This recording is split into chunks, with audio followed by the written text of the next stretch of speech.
औज़ुबिल्लाहिमिनश्शैतानिर्रजीम बिस्मिल्लाहिर्रहमानिर्रहीम। मेरा नाम है मोहम्मद अली और आप देख रहे हैं प्रोग्राम दो टोक। नाज़रीन, मेजर जनरल आसिफ गफूर हमारी यूथ का एक रोल मॉडल और उनका आज तबादला कर दिया गया है जीओसी ओकाड़ा के हवाले से। मेजर जनरल आसिफ गफूर मां सिवाय तर्जुमान पाक फौज के, वो सिर्फ तर्जुमान पाक फौज नहीं थे, उन्होंने यूथ के लिए बहुत कुछ किया है, उन्होंने फोर्थ जनरेशन वॉर के लिए बहुत कुछ किया है। मेजर जनरल आसिफ गफूर साहब ने भारतीयों के तमाम तर अज़ाइम को ना सिर्फ बॉर्डर पर फौज की सूरत में नाकाम बनाया है, बल्कि अपने बयानात से, अपनी दलीलों से उनको खाक चटवाई है। ट्विटर पैगाम के अंदर मेजर जनरल आसिफ गफूर साहब तर्जुमान पाक फौज की हैसियत से लोगों को ऐसा जवाब देते थे कि उनकी बोलतियां बंद हो जाती थी। और अगर भारत की बात आ जाए तो भारत में बहुत सारे लोग ट्विटर के ऊपर इस किस्म के बयानात देते थे कि हम बॉर्डर क्रॉस करके आ रहे हैं, तो उस पर मेजर जनरल पाक फौज हमारे मेजर जनरल आसिफ गफूर साहब ने वाज़े तौर पर उनको ये बयान दिया था, उनको ये जवाब दिया था कि आइए, शौक से आइए, हम लोग तो अच्छे लोग हैं, इखलाक से पेश आते हैं। और अगर आपको इसकी बिल्कुल अगर आप ये तस्लीम नहीं कर सकते तो अभिनंदन से पूछ लीजिए, उनके साथ तो बहुत अच्छी तरह हमारी फौज पेश आई है। तर्जुमान पाक फौज मेजर जनरल आसिफ गफूर साहब के हवाले से वाज़े तौर पर यह कहा जाता है कि वो एक बासलाहियत आदमी हैं, वो जहां भी जाएंगे पाक फौज को ऊपरी सतह पर लेकर आएंगे, पाक फौज का वकार बुलंद करेंगे। और साथ ही साथ मेजर जनरल आसिफ गफूर साहब के हवाले से यह कहा जाता है कि वो वाहिद ऐसे तर्जुमान पाक फौज साबित हुए हैं जो उन सहाफियों को भी टफ टाइम देते हैं जो सहाफी फौज के खिलाफ हर्जा सराई करते हैं और किसी और के एजेंडे के तहत फौज को बदनाम करने की साजिशों में मुलविस रहते हैं। ऐसे सहाफियों को मजा चखाने के लिए मेजर जनरल आसिफ गफूर साहब के बयानात ही काफी थे। खिराज तहसीन पेश करते हैं उनको बतौर पाक फौज। उन्होंने जो खिदमात पाकिस्तान के लिए अता की हैं और जो खिदमात वो आगे देने वाले हैं, उनके लिए बिल्कुल उनको विश यू गुड लक। और बिल्कुल आप हमारे सर आंखों का तारा हैं और आपकी जानिब से जितनी खिदमात पाकिस्तान के लिए पेश की गई हैं वो काबिले फख्र हैं। टॉपिक की जानिब आएंगे। सिंध हुकूमत की जानिब से महाजराई शुरू की गई है एक इदारे के खिलाफ, और मैं सॉरी टू से ये कहने में बिल्कुल बैर महसूस नहीं करता, बिल्कुल शर्मिंदगी महसूस नहीं करता कि सिंध हुकूमत ने इस तरह के मामले के अंदर अपनी टांग फंसा के अपना कैलिबर डाउन कर लिया है कि एक इदारे के खिलाफ जो है वो सिंध हुकूमत को साजिश करनी पड़ रही है, महाजराई करनी पड़ रही है। आईजी सिंध डॉक्टर कलीम इमाम साहब एक अच्छे अफसर हैं, ऐसा कहना है हलीम आदिल शेख साहब। अब सिंध हुकूमत के अंदर जो मामला चलते हैं, ऑपोजिशन का काम है ऑपोजिशन रखना, ऑपोजिशन का काम है इख्तिलाफ रखना, क्योंकि इख्तिलाफ बकौल कुछ लोगों के जमहूरियत का हुस्न होता है, लेकिन यहां इख्तिलाफात से निकल के बाद दुश्मनी और फिर जातियात पर हमले की जानिब आ जाती है। लेकिन यहां पर हलीम आदिल शेख साहब और फिरदौस शमीम नकवी साहब ने कहा है कि अगर आईजी सिंध डॉक्टर कलीम इमाम का तबादला करने का किसी ने सोचा भी तो अदालत का दरवाजा खटखटा दिया जाएगा और अदालत के अंदर इस मामले को देखा जाएगा कि आईजी सिंध डॉक्टर कलीम इमाम की कारकर्दगी अच्छी होने के बावजूद भी सिंध हुकूमत उनको हटाने पर क्यों दर पे है कि उनको हटा दिया जाए। इम्तियाज शेख साहब के हवाले से बहुत खबरें गर्दिश कर रही हैं कि उन्होंने शिकारपुर के अंदर जो है वो अपना असर और रसूख बनाया हुआ है। फिरदौस शमीम नकवी साहब कायदे हिज़्ब इख्तिलाफ हैं सिंध असेंबली के अंदर। उन्होंने आज कहा कि इम्तियाज शेख पुलिस को अपने मातहत रखना चाहते हैं, पुलिस के ऊपर अपना असर और रसूख रखना चाहते हैं। सिंध हुकूमत से निकल के अगर विफाक की जानिब हम आ जाएं तो आज एक अंधे ने रेवड़ियां बांट दी और जनाबे मोहतरम इंतहाई मोहतरम मुआविन खुसूसी वज़ीर आज़म जुल्फी बुखारी साहब के ऊपर नैब इंक्वायरी बंद करने की बातें की जा रही हैं। दूसरी जानिब जमीयत उलमा इस्लाम फे के सरबरा मौलाना फजलुर रहमान साहब ने हुकूमत के खिलाफ एक बार फिर नकारा महाज बजा दिया है और उन्होंने कहा है कि एक बार फिर हम तहरीक शुरू करेंगे। हम इस्टेब्लिशमेंट से महाजराई नहीं चाहते, लेकिन अगर इस्टेब्लिशमेंट सियासत में अपना दबाव रखना चाहती है तो हम इसके खिलाफ हैं और इसके खिलाफ हम जिद्दोजहद करते रहेंगे। ये जमीयत उलमा इस्लाम फे के सरबरा मौलाना फजलुर रहमान साहब की जानिब से बयान सामने आया है। दूसरी बात यह कि इत्तेहादियों को मनाने के लिए गवर्नर सिंध काफी मुतहर्रिक दिखाई दे रहे हैं। आज एमकेएम पाकिस्तान के कन्वीनर डॉक्टर खालिद मकबूल सिद्दीकी साहब ने अपना इस्तीफा रिटर्न में इरसाल कर दिया है वजीर आजम इमरान अहमद खान नियाजी साहब को और कहा है कि मेरा इस्तीफा कबूल कर लिया जाए, क्योंकि कराची, सिंध और सिंध के जो अर्बन एरियाज हैं उनके अंदर बिल्कुल भी डेवलपमेंट के नाम पर मौजूदा हुकूमत एक पाई तक नहीं देने वाली। गुज़िश्ता रोज भी मैंने डॉक्टर फारूक सत्तार का वो बयान कोट किया था, आज भी करता चलूं कि डॉक्टर फारूक सत्तार कहते हैं कि कराची के लिए जो 162 अरब का ऐलान वजीर आजम साहब की जानिब से किया गया था, उनमें से 162 रुपए भी नहीं आएंगे जब तक पाकिस्तान तहरीक इंसाफ का मेयर कराची की सीट पर आके बराजमान नहीं हो जाता। और वैसे भी खुर्रम शेर जमान साहब जो कि पाकिस्तान तहरीक इंसाफ के सीनियर रहनुमाओं में शुमार होते हैं, कराची डिवीजन के सदर हैं, उन्होंने कहा है कि हमारा पहला टारगेट जो है वो मेयर कराची लाना है, दूसरा टारगेट जो है वो वजीर आला सिंध लाना है। लेकिन कुछ लोग कह रहे हैं कि मौजूदा वफाकी हुकूमत के लिए भी मार्च का महीना बहुत खतरनाक साबित होने वाला है। इसी पर बात करेंगे। हमारे साथ पाकिस्तान मुस्लिम अलायंस के रहनुमा जाहिद अवान साहब मौजूद हैं। बहुत शुक्रिया जाहिद भाई, आपने अपना कीमती वक्त इनायत किया। उनके साथ तशरीफ रखते हैं हुक्मरान जमात पाकिस्तान तहरीक इंसाफ के रहनुमा हैं तारिक बलोच साहब। बहुत शुक्रिया तारिक भाई, आपने भी अपना कीमती वक्त इनायत किया। उनके साथ तशरीफ रखते हैं सिंध पर 12 साल से हुक्मरान जमात पाकिस्तान पीपल्स पार्टी के रहनुमा राना गुलजार ताज साहब। बहुत शुक्रिया राना साहब, आपने भी अपना कीमती वक्त इनायत किया। राना साहब, क्योंकि सिंध में हुकूमत आपकी है, पहले मैं सिंध से ही लेके चलूंगा, जरा बता दें सर, एक हुकूमत अवाम के वोटों से मुंतखब होकर आई हुई हुकूमत लोग कहते हैं, ठीक है ना। इम्तियाज शेख साहब के हवाले से भी आज बयानात सामने आए, इल्जामात सामने आए। सर जी, इतनी बड़ी हुकूमत, इतना बड़ा मैंडेट लेकर आप लोगों को ये बात जेब देती है कि आप लोग पुलिस वालों के पीछे भागते फिरें? बिस्मिल्लाहिर्रहमानिर्रहीम। मोहम्मद अली भाई, ऐसी बात नहीं है। ये महज एक पीटीआई के दोस्तों को सिंध में एक सिंध माफिया हुआ है। जी जी, ये बेचारे कोई ना कोई ऐसे मामला तलाश करते रहते हैं कि कोई इशू क्रिएट हो। ठीक है, देखिए, जहाँ तक पुलिस का आपने बात की है, आईजी सिंध या तमाम जितनी पुलिस रेंजर्स, ये जो अमन कायम किया है ये इन्हीं इदारों ने किया है और इन्हीं की कारकर्दगी है। जहाँ तक आप आईजी साहब की बात कर रहे हैं, तो आईजी साहब को बार बार कहा कि ऑनेस्टली काम करें और आप आईजी बने, किसी के एहलकार न बने। तो आईजी साहब जब कोई इंटरफेयर किसी के लिए काम करेंगे तो ऐसे अफसर की ज़रूरत नहीं है। फिर अच्छा। दूसरी बात, अफसरान का जहाँ तक ताल्लुक है, खैबर पख्तूनख्वा में भी चेंज होते हैं, पंजाब में भी चेंज होते हैं। ये ट्रांसफ़र पोस्टिंग मामूल की बात है, इसमें किसी के ऊपर कोई वो नहीं किया जा रहा, ना ही किसी को अंडर प्रेशर किया जा रहा है। जहां तक इम्तियाज शेख साहब की आप बात कह रहे हैं, ऐसी कोई बात नहीं। देखिए राना साहब, मैं यहाँ रोकना चाहूंगा आपको। उसकी वजह दरअसल ये है कि वजीर आला साहब ने जब तबादले की बात की आईजी से डॉक्टर सैयद कलीम इमाम साहब के हवाले से, तो उन्होंने खुद ही अपनी चार्जशीट तैयार की। उन्होंने कहा कि जनाबे वाला, जिस पुलिस अफसर को सियासत करनी है वो सियासत में चला जाए, पुलिस अफसर का काम सियासत करना नहीं होता। इसका मतलब है ना, कोई ना कोई चुपकलिश जरूर है आप दोनों के दरमियान। नहीं, कोई चुपकलिश नहीं है जी। देखिए, जब सिंध हुकूमत ने तमाम अफसरान पर एक पाबंदी है कि जी आप मीडिया टॉक ना करें, अच्छा, आप ना करें। आप जब सियासत करनी है तो हकीकत बात है कि आप सियासत करें, आप काम करें ना, अवाम की खिदमत करें। सही। आपके ऊपर किसी ने जबर नहीं कायम किया। यहाँ पर पुलिस आज़ाद है, कोई पुलिस किसी, यहाँ पर कोई पॉलिटिकल आदमी जो है डिक्टेशन नहीं देता। ठीक है, अगर किसी दोस्त की ईमा पर वो ये काम कर रहे हैं तो फिर उस दोस्त की वफादारी करें, फिर पुलिस में अफसरशाही तो ना करें ना। अच्छा, तो ये जब जो दोस्त, पिछली बार भी कुछ पुलिस वालों ने ऐसा किया था, सही, वो भी किसी दोस्तों की ईमा पर किया था। तो देखिए, पुलिस एक आज़ाद इंडिपेंडेंट इदारा है। सही। मैं फिर आपसे कहूंगा कि आज शहर कराची में, सिंध में, पाकिस्तान में जो अमन कायम किया वो इन्हीं इदारों ने तो किया है। जी। तो पीपुल्स पार्टी का पूरा एतमाद। सर जी, हलीम आदिल शेख साहब की इससे पहले भी एक प्रेस कॉन्फ्रेंस इसी के ऊपर आ चुकी है। उन्होंने कहा जी आप लोगों को आईजी सिंध डॉक्टर कलीम इमाम नहीं चाहिए, ठीक है, आप लोगों को गुलाम हैदर जमाली चाहिए और आपको जो है वो आसिफ शेख साहब चाहिए। देखिए, हमें हर वो अफसर कबूल है जो इंडिपेंडेंट काम करे। अच्छा, इन दोनों अफसरान पे करप्शन की इंक्वायरी चल रही है सर। देखिए, मैं आपसे गुजारिश करता चलूं, अगर आप हलीम आदिल की बात करते हैं तो वो कौन सा साफ सुथरे हैं? अच्छा, वो तो अपनी इंक्वायरी कराएं पहले। अगर आप हलीम आदिल की बात इल्जाम है, दूसरे लोग बहुत सारे हैं। देखिए, अच्छा। आज ये जो नैब, अभी आपने कहा कि नैब ने जुल्फी बुखारी की इंक्वायरी बंद कर दी जी, ये क्या है, क्यों है? इनको इंक्वायरी इंडिपेंडेंट होनी चाहिए, तहकीकात आजादाना तरीके से होनी चाहिए, इदारों पर जबर नहीं होना चाहिए। सही। इदारे खुद मुख्तार होंगे तो पाकिस्तान तरक्की करेगा। चले, जब ठीक है। इदारे हमारे मातहत होंगे जी, जी। तो पाकिस्तान तरक्की नहीं। चले ठीक है, इसका जवाब ले लेते हैं। तारिक बलोच साहब पाकिस्तान तहरीक इंसाफ से मेरे साथ मौजूद हैं।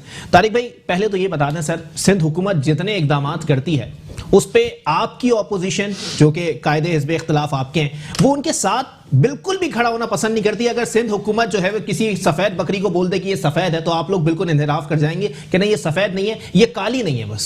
बिस्मिल्लाहिर्रहमानिर्रहीम। सबसे पहले तो मोहम्मद अली भाई, ऐसी बात नहीं है जैसे आप कह रहे हैं कि जो अच्छा काम अगर पीपल्स पार्टी करना चाहती है सिंध के अंदर, जी, क्योंकि हमारा अपना ताल्लुक भी सिंध के अंदर से, कोई हम किसी और शहर से नहीं है, किसी और बिल्कुल सूबे सही से नहीं है। जी जी। तो मैं हैरान हूं कि अभी हमारे यहाँ पर पीपल्स पार्टी के जो राणा साहब बैठे हैं वो कह रहे हैं कि पीपल्स पार्टी की जो आपने बात की वज़ीर आला साहब की, जी जी, कि उनका कोई इस तरह का नहीं है कि वो आईजी चेंज करने के लिए क्यों इस वक्त जो है ना इतने एक्टिव हो गए हैं। सही। वो सिर्फ और सिर्फ सिंध के अंदर जहां भी आप जाकर देख लें, मैं कहता हूं कि जाके अवाम से पूछ लें। यहाँ टीवी पे बैठ के अपनी पार्टी को दिफा करना बहुत आसान है, अवाम में जाकर बात करना बहुत मुश्किल है। अच्छा। पुलिस बिल्कुल इंडिपेंडेंट नहीं है, मैं आपको बताता हूँ। इनको सिर्फ और सिर्फ राव अनवर जैसे अफसरान चाहिए, पीपल्स पार्टी को खासतौर पर, जो उनके इशारों पर नाचें, उनके इशारों पर काम करें, उनके इशारों पर जो जगह चाहे कब्जा करवाएं और जो जगह चाहे जिस जगह लोगों को मरवाएं और जिन लोगों को अगवा करवाएं। मैं आपको इसकी वजाहत करके बताता हूँ। आप देख लें, इससे पहले 2008 से 2013 का दौर देख लें, उसमें टीवी पे बैठ के राव अनवर तर्जुमानी करते थे पीपल्स पार्टी की। ये कहते हैं ना कि किसी पुलिस अफसर को टॉक शो पे या मीडिया पे बात करने की जरूरत नहीं है। सही। तो राव अनवर साहब की वो आप वीडियो मौजूद होंगे, आप जाकर देख लें, उस पे वो बाकायदा पूरी तर्जुमानी करते थे। जो भी कोई वाकया होता था तो उसके बजाय कोई मिनिस्टर को बात करने के या वजीर को बात करने के वो बात करते थे। तबादला करना एक सूबाई हुकूमत का हक होता है। जो अफसर नहीं चाहिए तबादला कर दिया जाएगा सर, वरना पंजाब पे तो सबसे पहले चार्जशीट तैयार है सर। उस्मान बुज़दार साहब ने इस्लामाबाद का आईजी 7 मरतबा चेंज किया है। चेंज देखे ना, चेंज करने पे हमें कोई एतराज नहीं है सर, चेंज कर रहे हैं ना, वो आगे थोड़ा घर भेज रहे हैं। मोहम्मद अली भाई, रीजन तो होना चेंज करने का। यहाँ पर रीजन क्या है कि एसएसपी ने शिकारपुर में जी एक क्रिमिनल एक्टिविस्ट पे उन पे एक्शन लिया। अच्छा। तो उसके बाद इम्तियाज शेख साहब, जो वहां पर तमाम जितने भी क्राइम होते हैं, जितने भी जराइम होते हैं, वो उनकी सरबराही में होते हैं, पुलिस के जरिए करवाते हैं वो। अच्छा। लेकिन जो अफसरान एसएसपी अगर ईमानदार है तो उसको काम करने नहीं दिया जा रहा, और आईजी चाहता है कि वो वहां पर काम करे। तो सर, इस्लामाबाद की वजाहत कर देना तारिक भाई, मुझे बता दे सर, वो एक बार कर रहे हैं तो आप लोगों ने बिल्कुल हुड़दंग मचा के रख दिया है, हंगामा खड़ा कर दिया है सर। आप लोग 7 बार कर चुके हैं, तो 7 बार क्या इस्लामाबाद के अंदर टारगेट किलिंग हो रही थी, भत्ताखोरी हो रही थी, अगवा बराए तावान हो रहा था? ये आपकी अपनी रिपोर्ट है मीडिया की कि सिंध के अंदर जितनी करप्शन और जितनी जराइम है वो पाकिस्तान में किसी जगह पर नहीं है। जराइम है तभी तो आईजी चेंज कर रहे हैं। आईजी, अच्छा ठीक है सर, आईजी चेंज करके किसको ला रहे हैं? किसी इंडिपेंडेंट आईजी को ला रहे हैं। मुश्ताक महर साहब का नाम गया है, कामरान फजल साहब का नाम गया है, गुलाम कादिर थेबो साहब का नाम गया है। गुलाम कादिर थेबो साहब का नाम है, एडी ख्वाजा को दोबारा लेकर आए ना। अच्छा, क्यों नहीं लेकर आते? उनको क्यों हटा रहे थे उस वक्त? जो ईमानदार, असल में मसला क्या है, इन्होंने सिस्टम को सीधा उन्हें नहीं देना है, इन्होंने सिस्टम को इसी तरह हाईजैक करके रखना है, पुलिस की तबादले इसी तरह करने हैं। एसएचओ जो एरियाज, मैं क्या बताऊं आपको, मैं आपको कह रहा हूं कि यहां पर पुलिस की सरबराही में तमाम सिंध के अंदर जराइम होते हैं। अगर जराइम पुलिस की सरबराही में ना हो तो आप देखें कहीं किसी इलाके के अंदर कोई मंशियात बेचकर देखें। अभी देखें ना, जब सुप्रीम कोर्ट का ऑर्डर आया कि तमाम जगहों पर पतारे वगैरह हटा दें, तो मिनटों में साफ हो गया पूरा कराची। सही। लेकिन आज आपको मैं बता दूं, आप मलीर के अंदर जाकर देख लें, मंशियात के अड्डे चल रहे हैं पुलिस की सरबराही में। आज वहां पर अगर ईमानदार अफसरान आए हुए हैं, मैं बता रहा हूं आपको, आज वहां पर ईमानदार अफसरान है। लेकिन मैं ये आपको बताना चाहता हूं कि ईमानदार अफसरान मसले का हल नहीं है। जब सिस्टम ठीक होगा तो किसी आप ईमानदारी और बेईमानी का तो तस्वर ही खत्म हो जाएगा। लेकिन सिस्टम आपने हाईजैक करके रखा हुआ है, उसको चलाना सीधा रह के कोई ईमानदार बंदा जाके उस सिस्टम को चलाएगा तो सिस्टम चलेगा। अगर कोई ईमानदार नहीं है, करप्ट बंदा है, तो सिस्टम खराब होगा। तो मैं आपको बताता हूं, जब तक सिस्टम के ऊपर काम करने नहीं दिया जाएगा, अब जब सिस्टम के ऊपर काम करने की हुकूमत कोशिश कर रही है, वफाकी हुकूमत, तो उस पर इनकी मुदाखलत कम है। तारिक भाई, मैं चाहूंगा मुझे लिस्ट आप अगर वो बता देंगे सर, कौन कौन से इदारे ऐसे हैं जो कि खुद मुख्तार हैं? मैं आपको बता रहा हूं कि खुद मुख्तार ना होने की वजह क्या है, आपको नहीं पता, हमें नहीं पता। तो सच्ची उसमें विफाकी इदारे भी शामिल है ना? तो मैं आपको वफाकी इदारे बता रहा हूं जितने भी हैं। बताएं सर। आपको मैं बता रहा हूं कि इदारों को यरगमाल करके रखा हुआ था। अच्छा, इदारों की या है नहीं, अभी भी है सर। तो ये जुल्फिकार बुखारी साहब की इंक्वायरी कैसे बंद हो गई? नहीं, बंद नहीं हुई इंक्वायरी कोई भी सर। इस पे आप ये देखें ना, आप ये कह रहे हैं कि इंक्वायरी बंद हुई है जी, नैब बिल्कुल काम कर रही है। अच्छा, इंक्वायरियां बंद कर रही है हुकूमत? नहीं, उनके और ऑपोजिशन को उठा के जेल में डाल रही है। ये देखें कि जो ब्यूरोक्रेसी के ऊपर इंक्वायरियां हैं वो बंद नहीं हुई है। अच्छा, जो इदारों के अंदर करप्शन हुई है उसके ऊपर इंक्वायरियां चल रही हैं। अच्छा। और कितने सबूत आपको चाहिए इसके? मुंह बोले भाइयों के ऊपर बंद हो रही हैं। नहीं नहीं, किसी पे नहीं हो रही है बंद, इस तरह नहीं होगा इंशाल्लाह ताला। ना हमारी हुकूमत इस तरह करने जी। देगी और ना हम इस तरह करने, इसकी मिसाल आपको जी। अभी असेंबली में भी नजर आई होगी। सही। हम देखें ना, बिल्कुल यकीन रखते हैं सच्चाई पर सही। और हकीकत पर मुबनी बातों पर। अब चले। ये नहीं कि सुने जी जी, अब आप देख लें कि इश्यूज के ऊपर अगर कोई बात करना, मैं कहता हूं सबसे मुनासिब ये है कि जो इशू है उसके ऊपर बात की जाए। चले ठीक अब है, आईजी को इश्यू पर भी मैं आ जाऊंगा, जरा मैं आगे बढ़ जाऊं क्योंकि मुझे ब्रेक की तरफ जाना है। जाहिद अवान साहब पाकिस्तान मुस्लिम अलायंस से मेरे साथ मौजूद हैं। जाहिद भाई सर, क्या हो रहा है मुल्क के अंदर? पुलिस के इदारे को देख लो, कहते हैं किसी के मातहत है। नैब के इदारे को देख लो, कहते हैं किसी के मातहत है। पुलिस वाले जो है महाजराई करते फिर रहे हैं हुकूमतों से। नैब के जो लोग हैं वो हुकूमतों के जो है वो अंडर काम करते हैं, तो वो कहते हैं कि नहीं जी हुकूमत जो मौजूद है उसको सपोर्ट किया जाए। लोग कहते हैं, मैं नहीं कह रहा। क्या लगता है सर? बिस्मिल्लाहिर्रहमानिर्रहीम। देखिए, पहले तो मैं ये कहूँगा, राना साहब की बात से बिल्कुल मैं इत्तेफाक नहीं करता कि पुलिस को आज़ाद है, पुलिस अपनी मर्जी से काम करी। सही। हमारे मुल्क की हिस्ट्री है, पुलिस आज़ाद नहीं है। पुलिस एक सियासतदानों की लोंडी बनी हुई है। जिस शहर के सियासतदान हैं, जिस शहर का वज़ीर है या वज़ीर आला है, ये जंग ही सारी ये है करप्शन की जंग। पुलिस जो है उसके ज़रिए करप्शन की जाती है, इनक्रोच कराया जाता है, उसके ज़रिए से अपना एरिए में जो है एक रोब दबदबा कायम किया जाता है, चाहे इंटीरियर से ले लें चाहे आप शहर में ले लें। अगर पुलिस का भी सिस्टम फौज की तरह कर दिया जाए, मेरिट पे लाया जाए और इदारे को खुद मुख्तियार किया जाए और 3 साल तक चेंज ना किया जाए, SHO से लेकर IG तक, तो 3 साल में तो जाके एक एरिया का SHO या एक IG नए शहर में आके उस सिस्टम को समझता है। सही। अपने कुलीग से, अपने नीचे शहर के माहौल को, ये वो बदकिस्मती से जब भी एक अच्छा IG आता है मेरिट पे काम करने वाला, तो वो इदारों में जंग शुरू हो जाती है, यानी वजारतों में और पुलिस के IG में जंग छिड़ जाती है। जैसे रिसेंट जो पास्ट में IG DID ख्वाजा थे, उनका रिकॉर्ड है एक, आपको पता है कि मेरिट पे काम करते थे, ये वो। कहीं होती होंगी गलतियां, उनसे भी उन थोड़ा बहुत हर एक में महकमों में है, लेकिन उनका एक रिकॉर्ड है। सुल्तान ख्वाजा हो गए, AD ख्वाजा हो गए, अमीर शेख हो गए, इस तरह के बहुत से 10-15। तो मेरा कहने का मकसद ये है कि देखें ना, ये इदारों की जंग, पहले मैंने आपके इस प्रोग्राम में फौज के बारे में कहा था, एस्टेब्लिशमेंट के इदारों की जंग मुल्क को तसादम की तरफ ले जाती है, बिल्कुल ऐसा ही है, जो कि बिल्कुल तबाही की जड़ है। तो आज वो पार्टियां वही हुई, इकट्ठी हुई और आपस में उन्होंने एक कंसेंसस से अपना बिल्ड किया एक चीज को, और वो इदारों के लिए बेहतर हुआ। तो इसी तरह ये पुलिस का महकमा भी इसमें कंसेंसस से, मशावरत से, फेडरल गवर्नमेंट और आपस की इस जंग को छोड़ के और आपस के जो मफादात हैं उनको छोड़ के असल इदारे को इख्तियारात दें, और इदारे को टोटल अपना पुलिस के उस अंदर इंटरफेयर जब छोड़ेंगे तब जाके पुलिस सीधी होगी। इंक्रोचमेंट करने हैं पुलिस के जरिए कराते हैं, अपने बच्चों के इस गाड़ियों में 2-2 डालों में भर के खुलेआम फायरिंग, रोब दबदबा डालने के लिए पुलिस से कराते हैं। लैंड ग्रेपरों के ऊपर पुलिस के, एक मुझे बताएं स्कीम 33 ले लें, कराची कहीं पे KBC है कोई महकमा पुलिस के बगैर एक ईंट, एक ब्लॉक लगा सके, लीगल बंदा, और जो इंक्रोचर है वो रातों रात बिल्ड करके खड़ी कर देता है ये वो।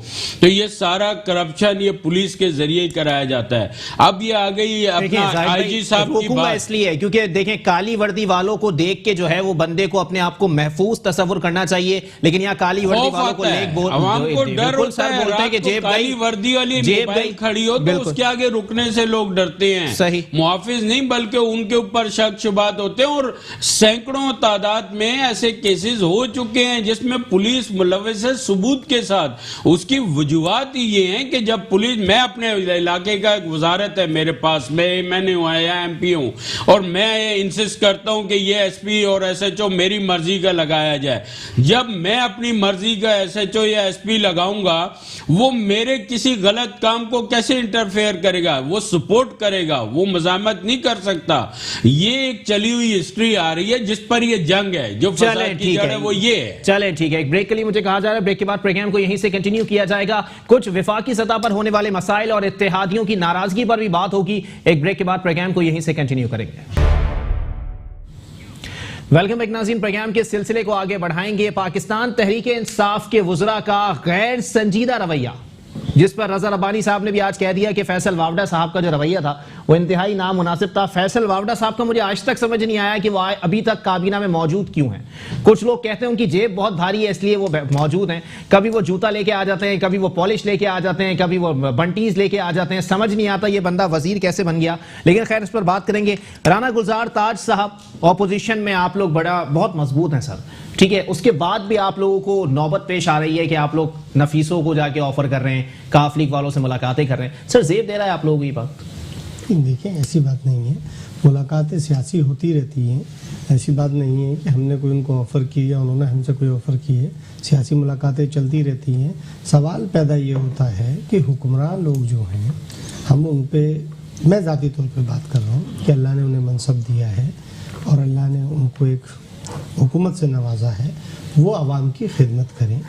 वो उनके कायद से लेकर और आम वर्कर तक कौम से मुसलसल झूठ बोल रहे हैं। उनके MP MNAs भी, वज़ीर आज़म साहब भी, आम वर्कर भी कौम से मुसलसल झूठ बोल रहे हैं। और कौम से झूठ नहीं बोलना चाहिए, काम करना चाहिए। उनके वज़ीर ने कहा कि अल्लाह को जान देनी है। राना सनाउल्लाह के मामले पर ना कोई फोटोज आई, ना वीडियो आया, बार बार वो कहते रहे कि अल्लाह को जान देनी है और पार्लियामान में झूठ बोलते रहे। अच्छा, फैसल वाडा को आप देख लें कि जी वो बूट लेकर आ गए। आप ये देखिए ये कौन सी महज़ब सियासत है। सियासत के अंदर एक तूफान बदतमीज़ी पैदा कर दी। तो मेरी गुजारिश है कि ये चीज़ें ना की जाएं, सियासत की जाए। और सियासत महज़ब जी, ये सियासत सिंध असेंबली में भी नजर आनी चाहिए। आप गैर महज़ब सियासत की बात कर रहे हैं। सिंध असेंबली का मैं चश्मदीद गवाहों से जातियात पे हमले भी किए जाते हैं और एक दूसरे को गालियां भी दी जाती हैं और धमकियां भी दी जाती हैं। सर ये कौन सी, और आपके वजीर की जानिब से उनके खिलाफ कार्रवाई भी होती है। अच्छा, क्या पार्टी सतह नोटिस लिया, कख ना हिलिया? नहीं, अच्छा, पार्टी सतह पे कार्रवाई भी होती है। जी देखिए ऐसी बात नहीं है। असेंबलियां कौम का घर है और कौम ने वोट इसलिए नहीं दिया जी कि वहां पर उसको मजाक बनाया जाए। बिल्कुल, उनका एहतराम, उनके तकद्दुस को पामाल न किया जाए। ठीक है। तो यही बात हम खुद भी अपने ऊपर लागू करने की कोशिश करते हैं और दूसरे को भी कहते हैं। तो बात यह है कि मैं तो गुजारिश ये करूंगा कि देखिए सियासी मुलाकातें अपनी जगह, लेकिन वफाकी हुकूमत पर भारी जिम्मेदारी आयत होती है कि वो काम करे, डिलीवर अच्छा, करे, ना कि वो झूठ का सहारा। सिंध असेंबली के इजलास के ऊपर रोज लाखों रुपया खर्च होता है सर, लेकिन किसी के प्रोडक्शन ऑर्डर जारी करवाने हो तभी इजलास जो है वो 12-12 घंटे चलता रहता है। एक शख्स आता है वो असेंबली में बैठ जाता है, एक खातून आती है वो असेंबली के अंदर बैठ जाती है। सर तो सर आप लोगों ने नैब केसेस से बचने के लिए असेंबली को इस तरह से इस्तेमाल किया है, मालूम नहीं गलत। अच्छा, देखिए सिंध असेंबली से नैब का क्या ताल्लुक? ये तो वफाक कौमी असेंबली का ताल्लुक है। स्पीकर असेंबली का तो ताल्लुक है ना सर। स्पीकर असेंबली, हमने फिर वही मैं आपसे कहूंगा जी जी कि इसमें सबकी रजामंदी होती है। अपोजिशन भी एप्लीकेशन देती है कि इजलास बुलाया जाए, ठीक है, उनकी रजामंदी से होता है। सही। और कानून साजी के लिए जितने इजलास होंगे वो करेंगे, ठीक है। ये इसलिए नहीं कि महज के जी हम उससे नैब से प्रोटेक्शन आर्डर और नैब से बचने के लिए नहीं। नैब आजाद इदारा है। अच्छा, और वो आजाद बने। अच्छा, और वो बिला तफरीक कानूनी कार्रवाई करे। राणा साहब बहुत बड़ा स्टेटमेंट दे रहे हैं। आप कह रहे हैं कि नैब आजाद इदारा है, इसकी कार्रवाइयां भी आजाद है सर। आपके तो लीडरान सबसे बड़ी बात ये कर रहे हैं। अब आप सुन तो ले। जी जी सुने तो ले। जी जी, वो कहते हैं आजाद इदारा है। अच्छा, तो कहते हैं? जी बिल्कुल, वज़ीर आज़म साहब कहते हैं। अच्छा, लेकिन उसको आजाद बनाए ना, उस पे अपनी मर्जी के मुसल्लत फैसले क्यों करते हैं? आप मनमानी क्यों करते हैं? आप बिला तफरीक कार्रवाई कराए ना। एक शख्स मतलब अपोजिशन के खिलाफ कार्रवाई, अपनों के खिलाफ आप जो है ना जिनकी इंक्वायरियां बंद कर दें, ये कहाँ का इंसाफ है? तो अभी आपने इदारों का कहा, कुछ नहीं किया तो ना, मैं उन्हीं इदारों की बात करप्शन नहीं की ना आप लोगों ने। जनाब हमने तो इदारों में गए ना, बदगुमानी नहीं की, कर रहे हैं। बेज़ाब्तगी आप लोगों की तरफ से नहीं हुई। मैं गुजारिश कर रहा हूं, सर डर किस चीज का है? एहतजाज किस चीज का है? हम कब डर रहे हैं? अच्छा, हम तो इस बात पर कर रहे हैं कि जब आप कहते हैं नैब आजाद इदारा है तो इसको आजाद कार्रवाई कब करेगा? अच्छा, ये नैब अगर सर आजाद कार्रवाई नहीं कर रहा होता तो जमानत तो किसी एक रहनुमा को भी नहीं मिलनी थी। आजाद कार्रवाई हो रही तो ये जुल्फी बुखारी की कार्रवाई कैसे बंद हो गई? आप ये बताइए अलीम खान पे कार्रवाई कब होगी, जहांगीर तरीन पर कार्रवाई कब होगी, अलीमा बाजी पे कार्रवाई कब होगी, परवेज खटक पे कार्रवाई कब होगी, इस वक्त जो खैबर पख्तूनख्वा के वजीर आला इन पे कार्रवाई कब होगी। देखिए, आजाद इदारे का मकसद इंडिपेंडेंट कार्रवाई होनी चाहिए। ये नहीं होना चाहिए कि जो आपके खिलाफ बात करे आप उठाकर उनको जेलों में डाल दें, उनके खिलाफ इंक्वायरी करें। ऐसा नहीं होता। चले ठीक है, तारिक बलोच साहब पाकिस्तान तहरीक इंसाफ से मौजूद है। सर पहले तो ये बताएं सर, फैसल वावडा साहब की पर्ची कहां से आई थी कि इनको वजीर बना दिया जाए? मैं सबसे पहले माजरत मैं इनके सवालों का जवाब दूं। बिल्कुल सर, पहले मेरे सवाल का जवाब दे दें, फिर आप बिल्कुल उनको जवाब देखें, फैसल वाडा साहब का क्या पूछना दोबारा मुझे? मैंने कहा फैसल वावडा साहब की पर्ची कहां से आई थी उनको वजीर बनाने की? इतने गैर मुहज़्ज़ब आज आपको सियासत करने वाले सियासतदान को वजीर बना दिया। आज आपको पता होना चाहिए कि खान साहब ने उसके जवाब तलब किया है इस बात के ऊपर जो फिर दोहराऊंगा, नोटिस लिया, कखना नहीं, अभी आज की बात है वो। आप देखें ना, हमारे पास ऐसा नहीं, अल्लाह ना करे जैसे राणा साहब डिफाइन कर रहे हैं, मैं कभी ऐसा नहीं करूं, मैं आपको क्लियर बता रहा हूं। ठीक है, क्योंकि वजह ये है कि हम जिन चीजों से तंग आकर इस सिस्टम को देखकर जिसने तबाही की इस मुल्क की, अच्छा, उसका दिफा करने के लिए नहीं बैठेंगे हम। अब वोट उठा के नहीं देखे ना, पॉलिश ला के, ऑपोजिशन को रुमाल पेश करके, चने पेश करके और खुद स्मार्टीज खा के, ये आप ये बात वही कर रहे हैं आप जो कल तक कहते थे कि ये अब हमारी हुकूमत के लिए कहते थे कि ये सर देखिए ये सारी सिलेक्टेड है, सब सिलेक्टेड है। देखें ये सारी चीजें उन्होंने लाइव प्रोग्राम्स में की हैं, तभी तो मैं बोल रहा हूं तो सर। मैं आपको कह रहा हूं कि उनके लिए उनसे आज जवाब तलब किया गया है ना, अच्छा, तो उस पर एक्शन लिया जाएगा। जो पार्टी की डिसिप्लिन होगा उसके तहत इंशाल्लाह ताला उनके साथ बात की जाएगी। चलिए, मैं उम्मीद करता हूं। आप देखें कि मुझे बड़ा अफसोस हो रहा है इस बात को सुनकर कि कह रहे हैं कि अलीम खान के खिलाफ क्यों कार्रवाई नहीं हो रही जी। तो ये खुद हुकूमतों में रहे, इनको अच्छा, किसने इनके हाथ बांधे हुए थे, रोके हुए थे? एहसाब से किसने रोका हुआ था कि कोई गलत कर रहा है, चोरी कर रहा है, मुल्क लूट रहा है, करप्शन कर रहा है? तो पीपल्स पार्टी 5 साल हुकूमत में रही है वफाक में, उसके बाद लगातार सूबे में वफाक हुकूमत कर रही है, तो इन्होंने क्यों एक्शन नहीं लिए, इन्होंने क्यों एहसाब नहीं किया? क्योंकि ये बंदरबांट में मुलविस थे। अच्छा। ये इस मुल्क की तबाही के सबसे बड़े जिम्मेदार हैं, क्योंकि इन्होंने कभी भी कानून साजी की तरफ इस मुल्क को ले जाने की कोशिश भी नहीं की। कोशिश होती ना, वो भी नहीं की, इरादे तो बड़ी दूर की बात है। देखिए तारिक भाई, मैं अगर खैबर पख्तूनख्वा में आप लोगों की हुकूमत है सर पे पीटीआई वालों से पूछता हूं ना कि सर सिंध के अंदर मामलात हैं, वो कहते हैं हम लोग खैबर पख्तूनख्वा के अंदर शुक्र अदा करते हैं कि कोई उवैस मुजफ्फर टप्पी नहीं है, कोई मंजूर कादिर काका नहीं है, कोई मोहतरमा फरियाल तालपुर साहिबा नहीं है, तो उस पर पीपल्स पार्टी वाले मुझे जवाब ये देते हैं कि एक परवेज खटक ही भारी है इन तीनों के ऊपर। नहीं, ऐसा नहीं है। देखे ना जी, मैं आपको कह रहा हूं कि अगर वो किसी चीज में हैं जी, तो किसने रोका हुआ कार्रवाई करने से? आप ये बताएं ना मुझे। मैं आपको नहीं, मैं आपको देखिए, मैंने आपको इंटरप्ट नहीं किया बीच में। मालम जब पूरी बात आपकी सुने, मैं आपको बता रहा हूं, सुने। मैं आपको कह रहा हूं कि ये केस आज ये 1.5 साल के अंदर खुले हैं सारे जो ये बात कर रहे हैं, या उनके ऊपर ये इल्जाम 1.5 साल से हैं। उन्होंने अगर खुदा ना खास्ता ये कह रहे हैं कि उन्होंने अलीम खान का नाम लिया, इन्होंने 2-4 आदिल शेख का नाम लिया, तो मैं कह रहा हूं इनको किसने रोका हुआ था उस वक्त? इन्होंने क्यों नैब को आजाद नहीं किया? इन्होंने तो नैब बनाई भी खुद है, नैब जो बनी है, तो इनको उसके बाद उसके ऊपर एतराज किस बात पे है कि आज इंक्वायरियां हो रही हैं? पहली मर्तबा मुल्क के अंदर एहसाब हो रहा है। नेब का काला कानून हमने नहीं बनाया, या परवेज मुशर्रफ ने बनाया, आप लोग हिमायती थे सब उसके। सही, आप मेरी बात को सुने। मैं ये कह रहा हूं, मैं आपको यही कह रहा हूं कि अगर करप्ट लोगों को ये पकड़ते जी, ये सिस्टम ठीक करते, तो आज ये नौबत ही नहीं आती जिस पे ये चला रहे हैं।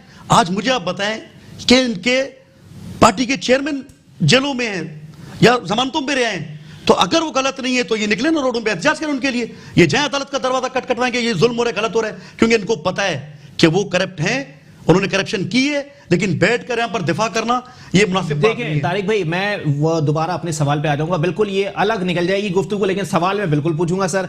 मुसलसल आपके ऑपोजिशन के अंदर जो लोग मौजूद हैं वो एक ही बात बोलते हैं कि पेट्रोल बढ़ा दिया जाता है, ये कह के कि माजी वाला चोर था। बिजली के प्राइसेस बढ़ा दिए जाते हैं, ये कह के कि उससे पहले वाला डाकू था। अगर चोर और डाकू थे, आपकी नजरों के सामने से निकल कैसे गए सर? मियां साहब निकल गए, जरदारी साहब आज घर पे बैठे हैं आराम से। सर ये सर, ये आप भी ये बात मैं आपको क्या कहूं जी, आप ये कह रहे हैं कि ये अदालतों ने जमानतें दी ना, तो फिर चीफ जस्टिस साहब ने क्यों कहा? तो मैं आपको यही कह रहा हूं कि आपकी मर्जी से बाहर गए हैं। नहीं, हमारी मर्जी से नहीं, उनको देखे ना, उनको जमानत दी गई है इलाज के लिए जी जी, और वो भी आपको पता है कि 3 हफ्ते। इमरान खान साहब ने कहा था कि तास्तुर ये दिया जाए अदालत की जानिब से कि ताकतवर और कमजोर के लिए अलग कानून नहीं है। उस पे चीफ जस्टिस आपको याद होगा कि प्राइम मिनिस्टर ऑफ पाकिस्तान ने उस पे ये भी कहा कि अदालतें काम करें, आजाद होकर काम करें, किसी दबाव प्रेशर में ना आए जी जी। जब इनकी नवाज शरीफ की जब बाहर जाने की बात चल रही थी, आप खुद देख लेना, आज उनके प्लेटलेट्स भी सही हो गए, उनका शुगर ब्लड प्रेशर सब ठीक हो गया। यहां डेली हम मीडिया पे देखते थे कि 6000 पे आ गया, 8000 पे आ गया। तो ये अब आप बताएं कि वज़ीर सेहत सजा देना, डॉक्टर यास्मीन राशिद साहिबा थी, सरकारी बोर्ड ने उनको इजाजत दी थी। सर सरकारी बोर्ड के खिलाफ इंक्वायरी खोले ना आप। तो मैं तो आपको कह रहा हूं कि इंक्वायरी उनके खिलाफ तो सारी बैठी हुई थी, लेकिन उसके बाद जब अदालत फैसला करेगी तो अदलिया तो हमारी आजाद है। अच्छा। हम सुप्रीम कोर्ट के खिलाफ तो नहीं कह सकते ना, जो फैसला उन्होंने किया उस पर हमने लब्बैक किया, वो गए बार। चले ठीक है, जाहिद अवान साहब पाकिस्तान मुस्लिम अलायंस से हमारे साथ मौजूद है। सर क्या लगता है, चले ठीक है, सूबाई हुकूमत की बात बहुत हो गई, विफाकी सतह पर जितने इदारे मौजूद हैं और जो एहतसाब हो रहा है, क्या वो अक्रॉस द बोर्ड हो रहा है या एक तरफा एहतसाब है? देखिए, मैं इसमें दो तीन बात कहूँ। पहले ये सूबाई का मैं एक थोड़ा सा कह दूं कि मैं ये बहुत बड़ा एक दोबारा एक मीडिया पे इशू उठा है आईजी का, ये छोटा सा इशू नहीं है जी जी। इसकी एक कराची में समझ लें सिंध में करप्शन की जड़ है और इस इशू को ख़त्म होना चाहिए। अब जैसे वज़ीर आला सिंध जो है वो कहते हैं हमारा इख्तियार है 18वीं तरमीम के बाद हम लगाएं, एक फेडरल गवर्नमेंट कहती है ये आईजी फेडरल का होगा। अच्छा। ये नाम भेजने का इख्तियार है। ये दोनों इस चीज को छोड़े, ये देखे ना कि अवाम का मर रही पिस रही है, अवाम का कौन सोच रहा है?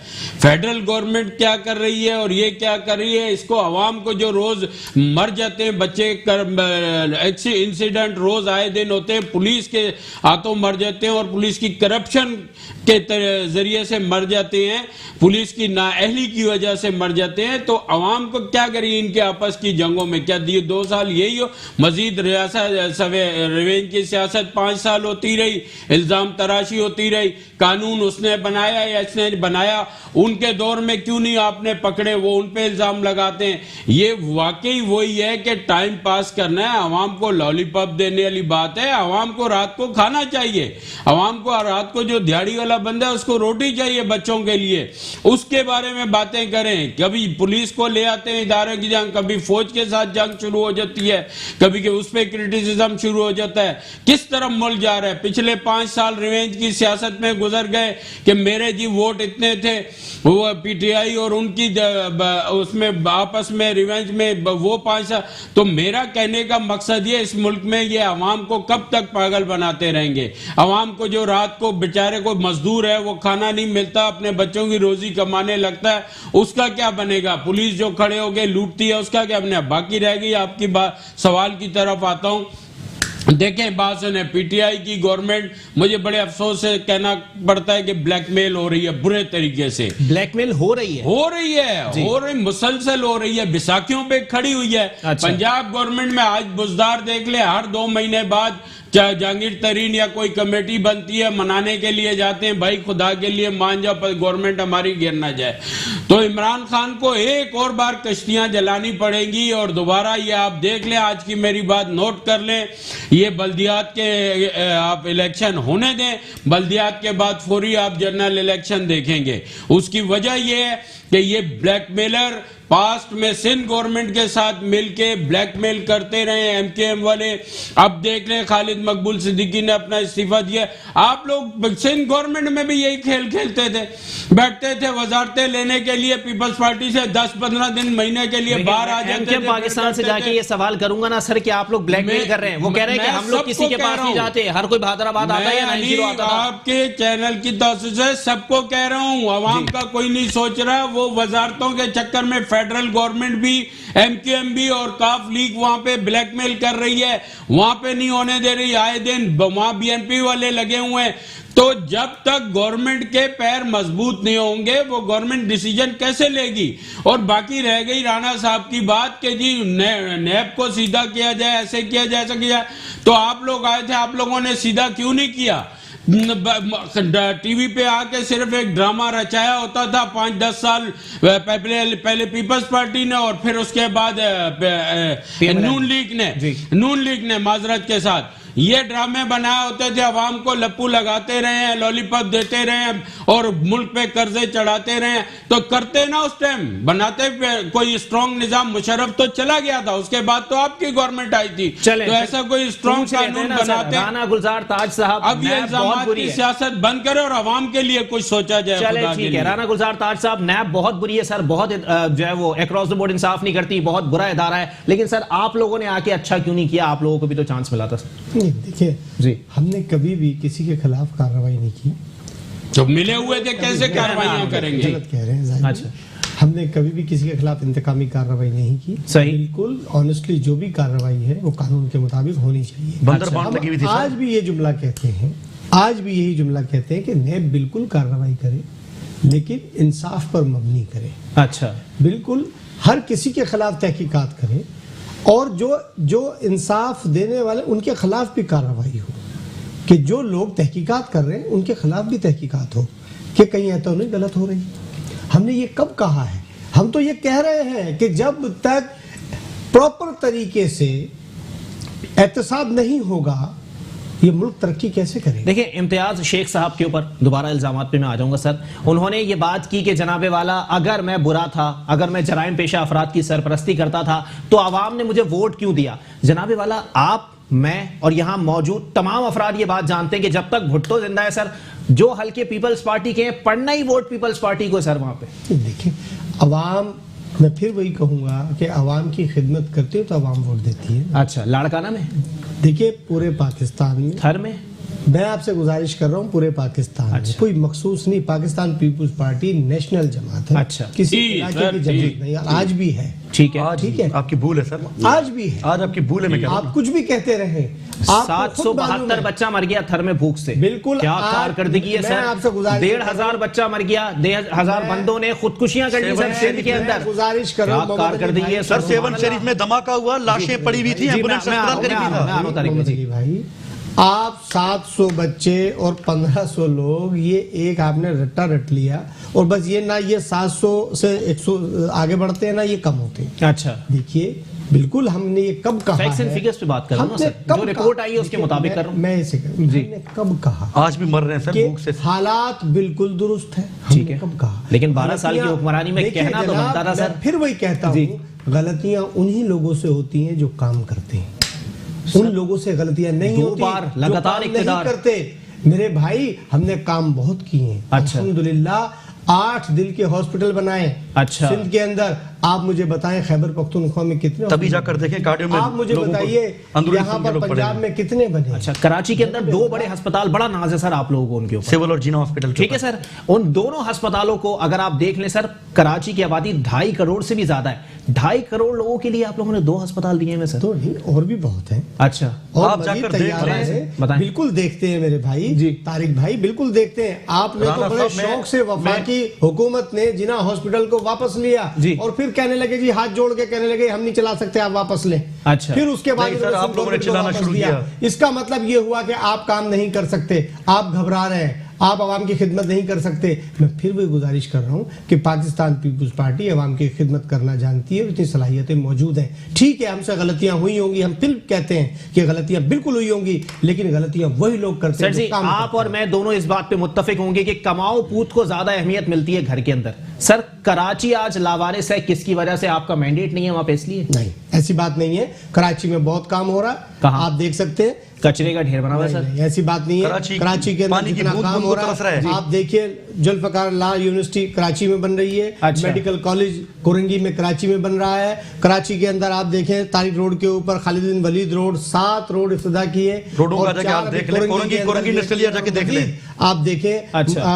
अभी इफ्तिदा होने जा रहे हैं। कराची में बहुत काम हो रहा है, आपको नजर आएगा। और अल्हम्दुलिल्लाह पूरी कराची की सीवरेज सिस्टम को चेंज किया जा रहा है। अच्छा। ये आपको इसी साल नजर आएगा सारा कुछ। इसी में चले ठीक है, आ जाते हैं सर। तारिक भाई, आपकी तरफ आ जाऊंगा जनाबे वाला। 162 अरब का ऐलान आपके प्राइम मिनिस्टर साहब करके गए सर। मैं चिल्ला चिल्ला के, मैं ऑपोजिशन वाले और आपके इत्तेहादी थक चुके हैं सर। 162 पैसे भी कराची के अंदर अब तक नहीं आए। आप लोग क्या अपने मेयर आने का इंतजार कर नहीं, रहे हैं? ऐसा नहीं है बिल्कुल भी। देखे ना, जो चीजें कराची के अंदर करनी है वो एक प्लानिंग के साथ होंगी। अच्छा। क्योंकि हमने वो काम नहीं करना जो पहले पीपल्स पार्टी या मादरत के साथ आज हमारे इत्तेहादी एमक्यूएम ने किए हैं। अगर वो काम करते ना, फिर भी इत्तेहादी तो मेरी बात सुने, मैं जी। आप सुने ना, इत्तेहादी किस वजह से आपको भी पता है ना कि अब लाजमी बात है उनका जो मजबूरी कराची है सर आप लोग। तो अब आपको यही बात तो जाहिद साहब ने बताई जी। कि जिस तरह ब्लैकमेलिंग की जा रही है, मैं उसकी बताता अब आपको क्या बताऊं कि अब क्या वजह है। एमक्यूएम ब्लैकमेल कर रही है आप लोगों को? अभी आपको क्या नजर आ रहा है ये? सर जी, मतलब ये स्टेटमेंट आप दे रहे हैं मैं ऑफिशियली? आपको मैं बताऊं, मैं आपको जो अब मैं जिस बात पे था पहले उस पे चलिए, उस पे आ जाए। मुझे जी। कंप्लीट करने दो उस पे। जी, जी, आप कर। अगर पीपल्स पार्टी सिंध के अंदर काम करती, जी। आज ये रोडों की हालत आप जाके देख लें, सेवरेज का निजाम करें, अब आके काम कर रही है पीपल्स पार्टी। अच्छा। मैं कह रहा हूं पिछले 10 साल सो रहे थे क्या ये? या पैसे खाने में मसरूफ थे, करप्शन करने में मसरूफ थे? एक रोड फाइलों के अंदर 10-10 दफा बनता है। कोरंगी इंडस्ट्रियल एरिया, दाऊद चौरंगी से लेकर आप जाएं क्या मैं बताऊं, यकीन करें यार, लोग मर गए वहां, रिक्शे कल्टी होकर, गाड़ियां कल्टी होती हैं आए दिन।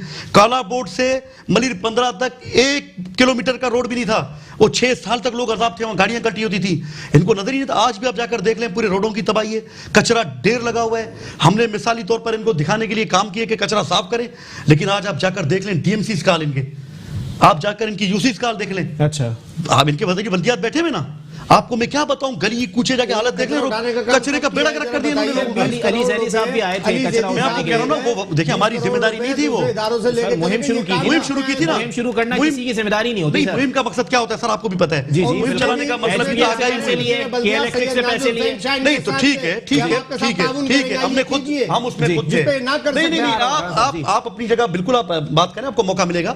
मैं ये कह रहा हूं कि वो सिर्फ और सिर्फ सिंध हुकूमत को बताने के लिए कि जो आप सोए हुए लोग कचरे में डूबे हुए, कचरे में और गटर के पानी के सैलाब में डूबे हुए, इनको जगाने के लिए हमने वो सफाई मुहिम शुरू की थी। अच्छा। खान साहब ने कहा कि आप इनको बताएं कि सफाई करें, कराची का हाल बुरा किया हुआ है, तो उस पर तो हमने अपना काम किया, कचरा उठाया अल्हम्दुलिल्लाह।